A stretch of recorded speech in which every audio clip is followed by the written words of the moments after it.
Bismillahirrahmanirrahim. Assalamualaikum warahmatullahi wabarakatuh. Terima kasih. Kali ini kami akan menjelaskan penafsiran Quran Surat Al-Baqarah ayat 1 sampai 20 dalam kitab tafsir Taj Al-Muslim min Kalami Rabbil Alamin karya Ki Haji Misbahul Mustafa. Langsung saja. Alif Lam Mim. Alif Lam Mim ini diartikan sebagai setengah dari perintah atau pesan Allah yang mengandung rahasia. Dzalikal kitabul la raiba fih hudal lil muttaqin. Dalam penafsiran surah Al-Baqarah ayat 2, Allah menekankan tidak ada keraguan-raguan bahwasanya kitab Al-Qur'an itu adalah kitab dari Allah yang diturunkan kepada Nabi Muhammad, dan hal itu hanya dapat dipercayai oleh orang-orang yang bertakwa, sedangkan orang yang tidak bertakwa tidak akan pernah mempercayai akan hal itu. Alladzina yu'minuna bil ghaibi wa yuqimuna sholata wa mimma razaqnahum yunfiqun. Di ayat 3 ini menjelaskan beberapa tanda orang yang bertakwa. Yang pertama, mengimani akan adanya hal yang gaib. Sedangkan iman sendiri adalah percaya dan ada bukti akan kepercayaan itu. Misalnya, kita percaya akan adanya hari kiamat. Ya, kita harus membuktikan kepercayaan tentang hari kiamat tersebut. Yang kedua, mendirikan sholat dan tata krama dalam sholat. Tata krama dalam sholat dibagi menjadi dua, yaitu tata krama lahir dan tata krama batin. Yang ketiga, membagikan sebagian rezekinya kepada kaum duafa. Rezeki sendiri menurut ahli sunnah yaitu segala sesuatu yang dapat dimanfaatkan walaupun itu adalah barang haram.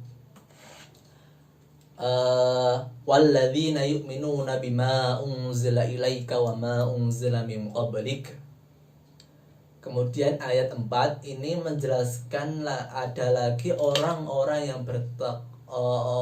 yang termasuk bertakwa adalah orang yang mempercayai kitab Al-Qur'an yang itu diturunkan kepada Nabi Muhammad dan kitab-kitab sebelumnya seperti kitab Injil, dan orang-orang itu mempercayai akan adanya akhirat atau hari kiamat. Ulaika ala hudam mir rabbihim wa ulaika humul muflihun. Kemudian orang yang mempunyai sifat-sifat yang sudah dijelaskan di atas, hatinya akan selalu mendapat petunjuk dari Allah Subhanahu wa taala. Artinya ketika akan melakukan atau mengucapkan sesuatu, baik itu baik atau buruk, orang tersebut akan mempertimbangkan terlebih dahulu sesuai petunjuk dalam Al-Qur'an. Innalladzina kafaru setuhune wong kang padha kafir sapa alladzina iku sawaun alaihim padha ing ngatasé alladzina alzartuhum utawi yen to meden-medeni sira ing alladzina amlam tuzirhum utawa ora meden-medeni sira ing alladzina iku la yu'minuna ora padha iman ing alladzina. Penjelasan dari ayat tersebut adalah orang-orang kafir yang memiliki sifat fanatik dan keras kepala, mereka orang yang tak akan terpengaruh sedikit pun oleh kebenaran dan sama sekali tak beriman kepadanya. Kafaro di dalam bahasa Arab berarti menutup dan mengingkari. Kufur nikmat berarti mengingkari nikmat dan tidak mensyukurinya. Kafir berarti orang yang menyembunyikan kebenaran dan tidak mempedulikannya. Jika Allah mau memaksa semua orang agar beriman, maka Allah mampu berbuat demikian. Namun, iman yang tumbuh karena paksaan tak memiliki nilai. Oleh karena itu, Allah ingin agar manusia menumbuhkan keimanan berdasarkan kehendak sendiri. Dengan demikian, maka kita tidak boleh berharap semua orang beriman dan bertakwa. Khotamallahu wasnutup sapa Allahu ala qulubihim ing ngatasé pira-pira atine allazina wa ala sam'ihim lan ing ngatasé penggurune allazina kafaru wa ala absarihim lan iku tetep ing ngatasé peningal atine allazina kafaru ghisyawatun utawi perkara kang nutupi walahum lan iku tetep ing ngatasé allazina kafaru azabun azimun utawi siksa kang banget gedene. Penjelasan dari ayat tersebut adalah orang-orang kafir memiliki akal, mata, dan telinga, tapi perkataan jelek dan fanatisme serta sifat keras kepala telah menutupi semua itu sehingga tidak lagi mampu memahami dan melihat kebenaran. Itu merupakan hukuman dari Allah di dunia, sedangkan di akhirat, azab yang pedih telah menanti mereka. Ayat ini menerangkan sunatullah yang berlaku pada manusia, yaitu jika seseorang memiliki sifat takabur, keras hati, dan keras kepala dalam menghadapi kebenaran, maka alat-alat pencari pengetahuannya pun akan macet dan tak mampu bekerja lagi. Kebenaran pun akan tersembunyi baginya, dan akibat buruk di dunia dan akhirat bakal menimpanya.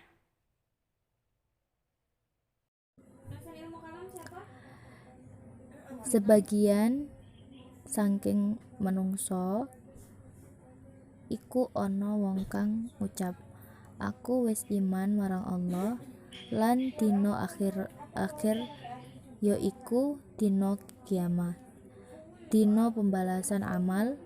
Nanging saktemene wong iku ora iman.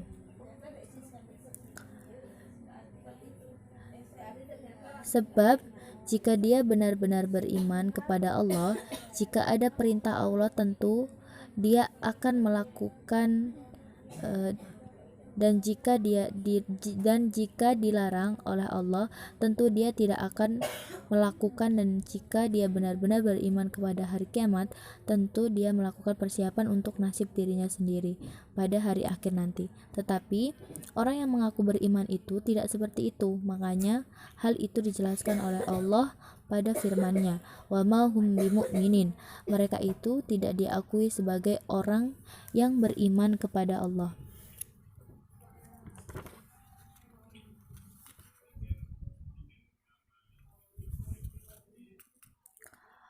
Orang-orang munafik itu membohongi Allah dan orang-orang mukmin dengan menampakkan kebalikan dari apa yang ada di hatinya, yaitu kekufuran. Mereka menolak hukum-hukum dunia dengan kekufurannya yang berasal dari diri mereka, tetapi sebenarnya yang seperti itu dirinya sendiri. Mereka membohongi dirinya sendiri, tetapi mereka tidak mengerti karena kerusakan yang timbul sebab membohongi itu membohongi itu atau akan kembali kepada diri mereka sendiri. Mereka akan memperoleh kejelekan atau kesia-siaan di dunia sebab Allah memberikan atau mengutus nabinya kepada apa yang diamanatkan pada hati mereka, dan diri mereka akan disiksa di akhirat.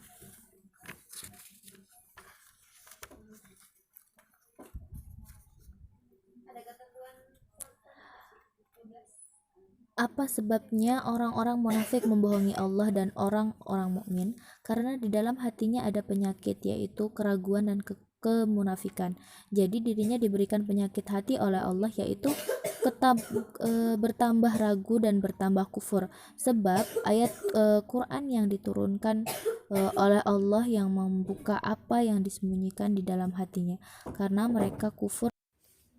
Wa idza qila lan tatkalane den ucapake lahum ing munafiqin la tufsidu ojo padha gawe kerusakan sira kabeh fil ardi ing dalem bumi, qalu mongko padha ngucap innama nahnu setuhune pestine utawi kita kabeh iku muslihuna wong kang gawe becik kabeh. Ala innahum Eleng-eleng setuhune munafikin humul mufsiduna. Ya munafikin iku wong kang gawe kerusakan kabeh. Walakil la yasyurun lan tetapine ora padha ngerti ing munafikun. Di ayat 11 ini dijelaskan bahwa Nabi Muhammad dianggap telah merubah tatanan masyarakat Arab yang saat itu mempercayai berhala. Menurut mereka Nabi Muhammad telah membuat kerusakan sehingga orang-orang munafik menghalang-halangi masyarakat Arab yang ingin beriman kepada Nabi.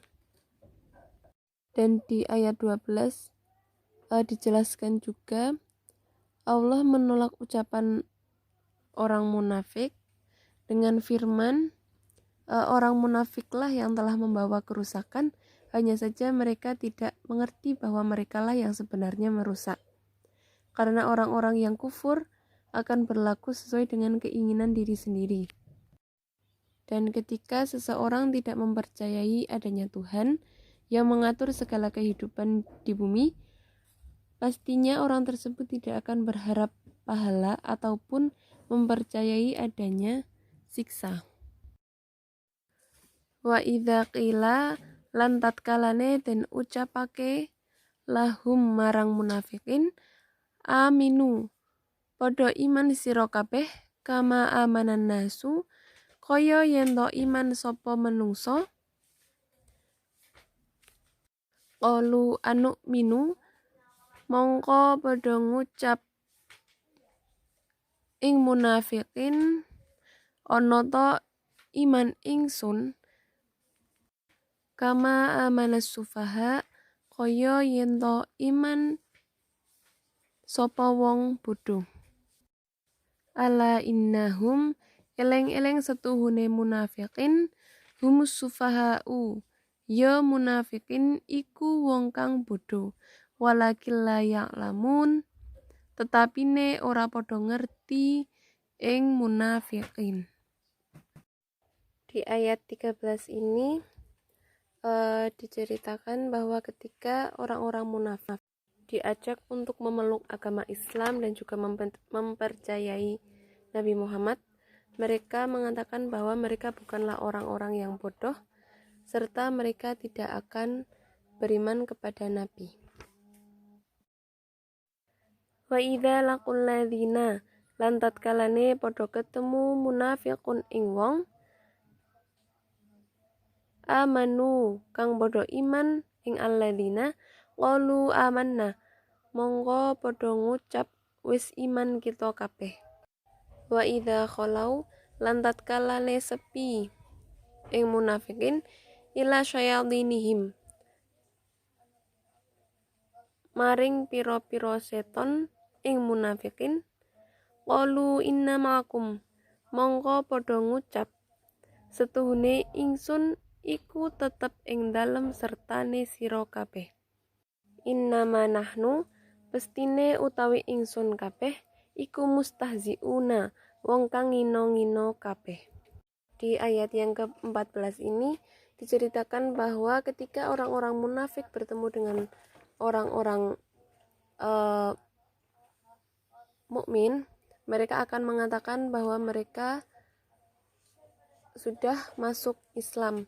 Namun ketika mereka berada dan bersama orang-orang munafik, mereka akan mengatakan bahwa mereka tetap memeluk agama yang telah mereka percayai sebelumnya. Bismillahirrahmanirrahim.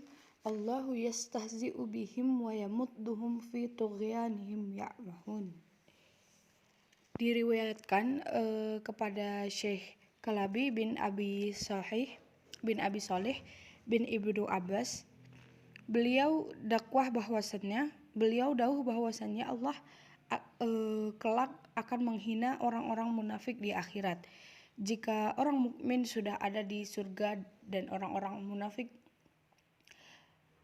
berusaha ada di neraka, pintu jahanam pintu jahanam dibuka sehingga orang-orang munafik bisa melihat orang-orang mukmin yang berada di surga.